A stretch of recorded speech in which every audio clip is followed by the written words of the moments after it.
Morning, नमस्कार। मैं सुहाना आपके साथ और आप देख रहे हैं द न्यूज पोस्ट। वक्त तो चले खबरों में तेजी से अपडेट करने का, लेकिन इससे पहले अगर नहीं किया है आपने द न्यूज पोस्ट को सब्सक्राइब, तो सबसे पहले इस चैनल को सब्सक्राइब करें, बेल आइकन पर क्लिक करना ना भूलें, क्योंकि इससे मिलती रहेगी आपको तमाम अपडेट। तो चलिए बिना वक्त जाया किए शुरू करते हैं आज की बुलेटिन। आज आदिवासी समुदाय प्रकृति पर्व सरहुल मना रहा है। आज के दिन सरहुल शोभा यात्रा निकाली जाएगी, जिसमें हजारों श्रद्धालु शामिल होने वाले हैं।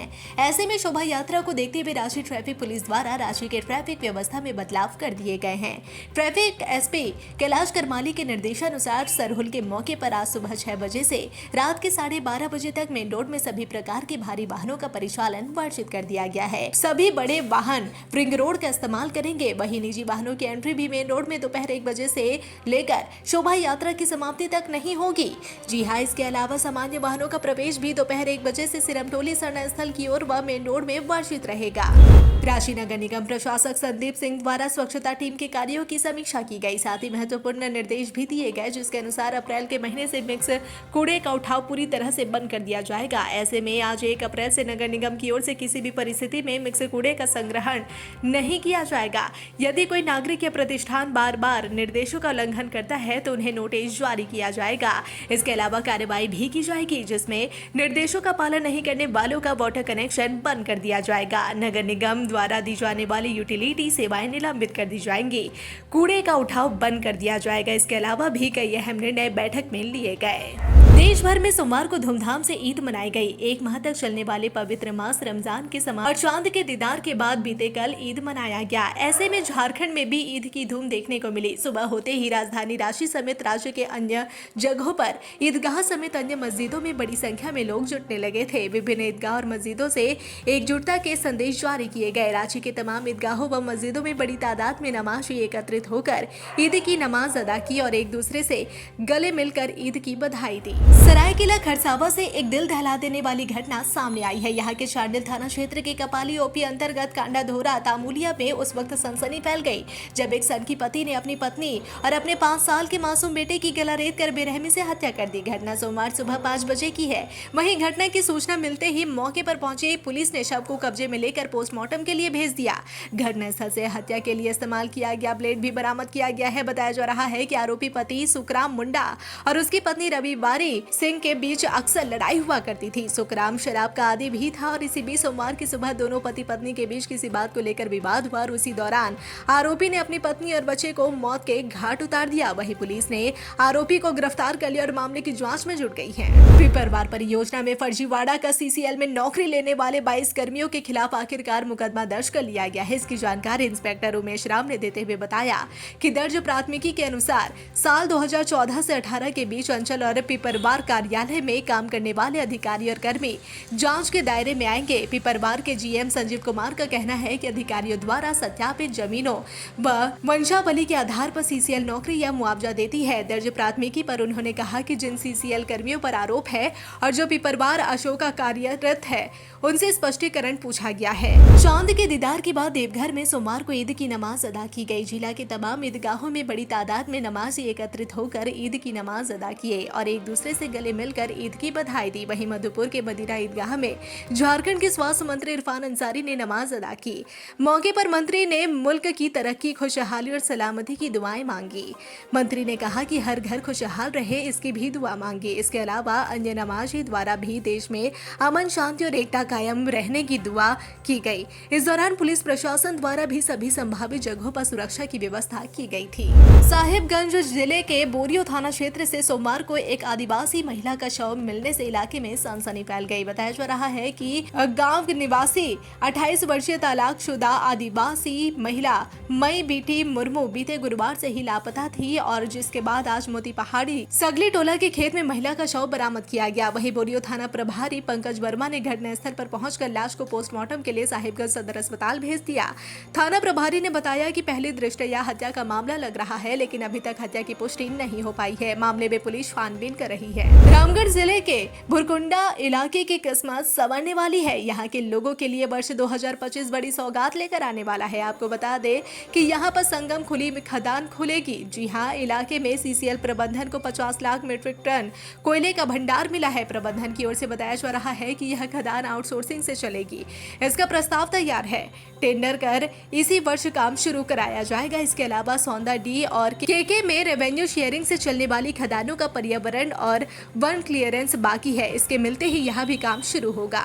सीबीआई की टीम ने कोल इंडिया की अनुषंगी इकाई ईस्टर्न कोलफील्ड लिमिटेड के मुगमा क्षेत्रीय कार्यालय में सोमवार को एक बड़ी कार्रवाई की। मुगमा क्षेत्र झारखंड और बंगाल के बॉर्डर पर है। इस एक्शन से पीएफ भुगतान के नाम पर पैसा उगाही के एक सिंडिकेट का भी खुलासा हो सकता है। सीबीआई ने पीएफ क्लर्क अरविंद राय समेत 3 लोगों को हिरासत में लिया है। गेस्ट हाउस में पूछताछ की जा रही है। मिली जानकारी के अनुसार इलेक्ट्रीशियन पद से रिटायर होने वाले उमेश प्रसाद सिंह का आज कार्य अवधि का अंतिम दिन था। देवघर में सोमवार को ईद की नमाज तमाम ईदगाहों में अदा की गई। इसी कड़ी में झारखंड के अल्पसंख्यक कल्याण जल संसाधन मंत्री हफीजुल हसन ने मधुपुर स्थित पैतृक गांव पिपरा स्थित ईदगाह में नमाजियों के साथ ईद की नमाज अदा की और एक दूसरे को गले लगाकर ईद की शुभकामनाएं और बधाई दी।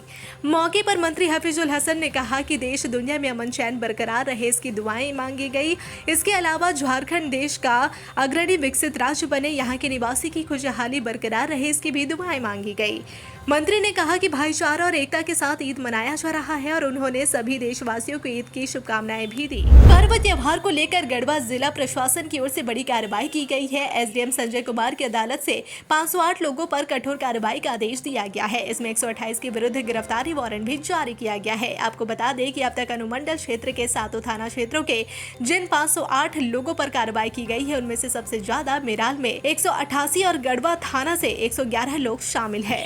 विभिन्न थाना क्षेत्र के प्रभारी और पुलिस निरीक्षकों से मिली जानकारी पर नोटिस जारी किए गए हैं। 30 मार्च तक कुल 508 लोगों को नोटिस और 128 लोगों का गिरफ्तारी वारंट जारी कर दिया गया है। त्योहारों को देखते हुए सुरक्षा के तौर पर उक्त कार्रवाई की गई है। अनुमंडल क्षेत्र के सभी पुलिस पदाधिकारियों को स्पष्ट निर्देश दिया गया है।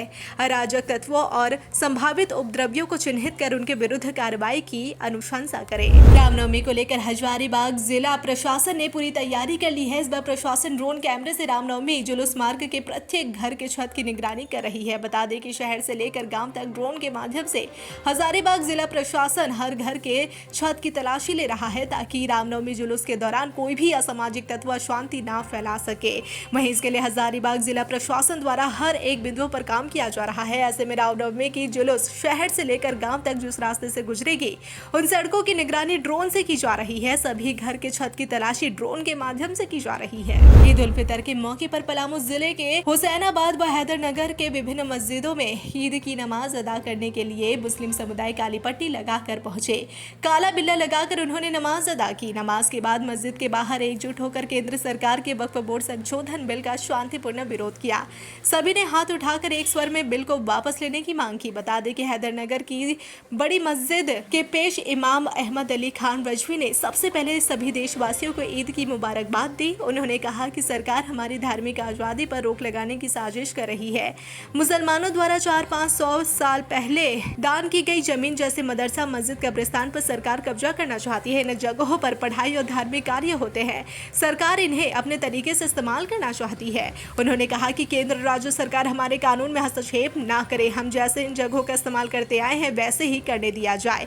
वक्फ बोर्ड संशोधन बिल से हमारी आजादी सीमित की जा रही है, यह अनुचित है। हम इसे किसी भी कीमत पर नहीं होने देंगे। हजारीबाग स्थित लोकनायक जयप्रकाश नारायण केंद्रीय कारा में सजा काट रहे कैदी की मौत अस्पताल में इलाज के दौरान हो गई। आपको बता दें कि धनबाद निवासी रोहित पंडित एक मामले में हजारीबाग स्थित लोकनायक जयप्रकाश नारायण केंद्रीय कारा में सजा काट रहा था, लेकिन अचानक उसकी तबीयत खराब होने के बाद उसे हजारीबाग मेडिकल कॉलेज में भर्ती कराया गया, जहां इलाज के दौरान उसकी मौत हो गई। वहीं परिजनों का कहना है कि अस्पताल में सही से इलाज नहीं होने के कारण रोहित की मौत हुई है।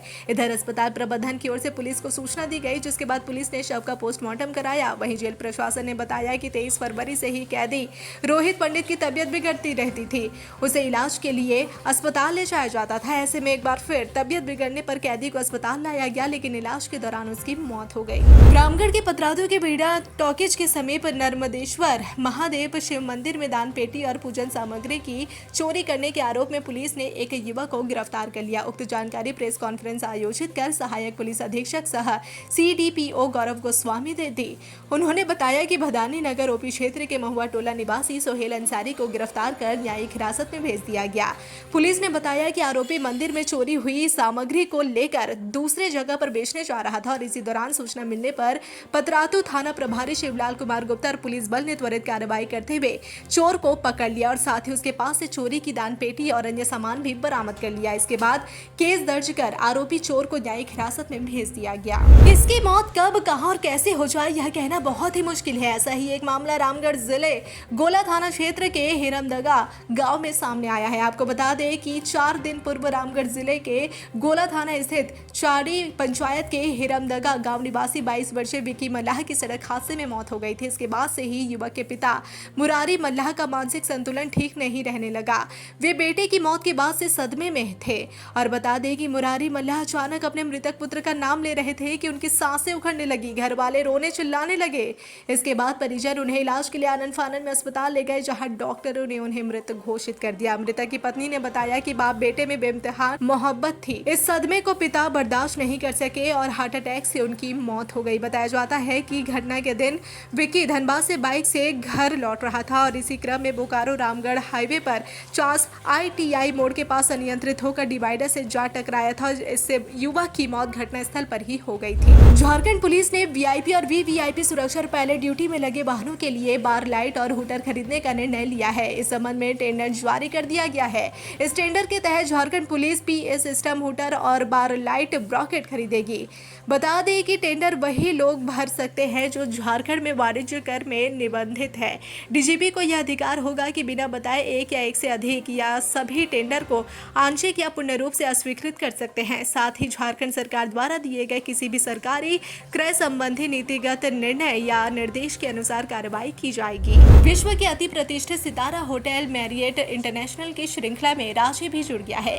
होटल मैरियट इंटरनेशनल का होटल कोर्टयार्ड का उद्घाटन रांची में किया गया। उद्घाटन पूज्य गुरुजी श्रीकांत जी शर्मा ने किया। उद्घाटन के मौके पर आयोजित समारोह में एरोलाइन रियल एस्टेट प्राइवेट लिमिटेड के निदेशक विष्णु अग्रवाल ने कहा कि सबके साथ व सहयोग से आज आपके सामने अंतर्राष्ट्रीय होटल समूह मैरियट का झारखंड व बिहार का पहला होटल रांची में खुला है। आपको बता दें कि कोर्टयार्ड बाय मैरियट झारखंड का पहला मैरियट इंटरनेशनल ब्रांड है। इस होटल में 111 सुसज्जित कमरे हैं। सभी कमरों को आधुनिक तरीके से डिजाइन किया गया है। रेस्टोरेंट में स्थानीय से लेकर अंतर्राष्ट्रीय तक के व्यंजनों की लंबी सूची है, जो यहाँ ठहरने वाले यात्रियों के लिए एक बेहतरीन अनुभव साबित होगा। झारखंड में एक बार फिर विधायक कल्पना सोरेन चर्चा में है। जैसे जैसे झामुमो केंद्रीय अधिवेशन की तिथि नजदीक आ रही है, चर्चाएं तेज होती जा रही है। झामुमो का 13वां केंद्रीय महाधिवेशन 14 और 15 अप्रैल को रांची में प्रस्तावित है। इस अधिवेशन को बड़ा रूप देने की कोशिश की जा रही है। बता दें कि बिहार में अभी चुनाव होने वाले हैं। ऐसे में झामुमो की योजना है कि वह बिहार में कम से कम झारखंड से सटे इलाकों के 7-8 विधानसभा सीटों पर चुनाव लड़े। पार्टी की योजना है कि अगर 3-4 सीट भी मिल जाती है तो यह बहुत बड़ी उपलब्धि होगी। इसे लेकर पार्टी का संगठन पर भी बहुत जोर है। ऐसे में केंद्रीय महाधिवेशन को लेकर कल्पना सोरेन की भी खूब चर्चा हो रही है। हो सकता है कि पार्टी में कल्पना सोरेन चंपई दादा की जगह ले ले। चंपई सोरेन के झामुमो छोड़ने के बाद केंद्रीय उपाध्यक्ष का पद खाली है। यह भी हो सकता है कि महिलाओं में पार्टी का विश्वास बनाए रखने के लिए कल्पना सोरेन को महिला विंग की केंद्रीय अध्यक्ष बना दिया जाए। इतना तो तय है कि कल्पना सोरेन को संगठन में कोई बड़ी जिम्मेदारी मिल सकती है। Para throw ball federation of Asia की ओर से आयोजित पहली एशियाई पारा थ्रो बॉल चैंपियनशिप में भारतीय टीम ने कांस्य पदक जीता है।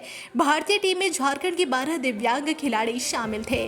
पुरुष टीम में मुकेश कंचन कप्तान, सनोज महतो, मुकेश कुमार महतो, पवन लकड़ा और राजेश कुमार मेहता थे। वहीं महिला टीम में प्रतिमा तिर्की, अनिता तिर्की, महिमा उराव, संयुक्ता एक्का, पुष्पा मिंज, असुंता टोपो और तारामणि लकड़ा शामिल थी। इस प्रतियोगिता में कुल 8 देशों ने भाग लिया था।